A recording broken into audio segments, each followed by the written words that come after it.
partie 2 wuxuu ka hadlayaa les facteurs politiques du vote oui. maxaa keenay choix-ga oui en fait waa une manière occidentale maxaa keenay inay dadku amba oui doortaan amba non doortaan waxa aad loo gaaladu xoog u saaraan inay yidhaahdaan labadii qof ee hormuudka ka ahayd allow naxariistee maxamed xarbi iyo allow naxariistee xasan guuleed inay rivalité dhexdooda jirtay oo iyagu dhexdooda isku qabsadeen kolkaa waxyaalada ku macnayn voodka peut-être way heli lahaayeen ina indépendance ka helaan hadday dhexdooda isku qabsadeen wax weyn ça c'est une vision occidentale ayagu say ku macnaynayaan mais il y a pas juste labadooda mise haystay waxyaalo kala jirta la différence idéologique way jirtay projet national non partagé et waxa weeyaan en réalité waxa weeyaan il y avait pas de une coalition lama sii fikrin kolka lagu comparer waddanada kale afrikaanka ayagu isabel waxay gaareen baa inay hore usii bilaabaan les mouvements nationalistes alors que Côte française de Somalie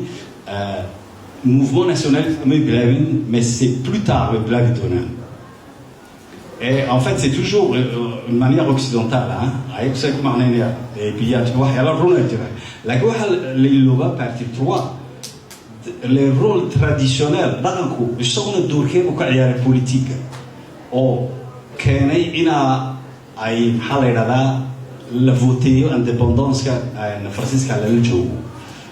Et balka gaaladu yarta taabsadaan laakiin si fiican ma macnayaan. Kulka buugan ma ku soo kordhinaya ina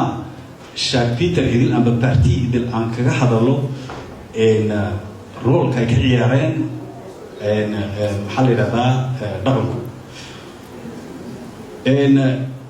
parti politique way jireen laakiin parti politique haddana waxaa hoos socday dhaqanadeennii par exemple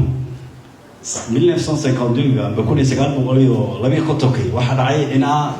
post senatorial soo baxo waxaa isku qabsaday allow naxariistay maxamed xarbi iyo xasan guuleed anigaa qabanaya kolkaa waxaa soo dhex galay dhaqankii baa soo dhex galay inay odayadii fadhiistaan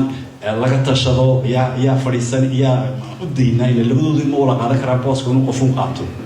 waxaa dhacday inay odayadii ku heshiiyeen yidhahdaan xasan guuleed baa kaa curad politikiya jiro meesha waan tartamaynaa adigu waa aragtama meesha waxaa socda laba fikradood tii dhaqankii oo socota iyo tii parti politikada ma finaalo maxamed xabdu ka tanasuli uu deyni doonaa inuu baaska u daayo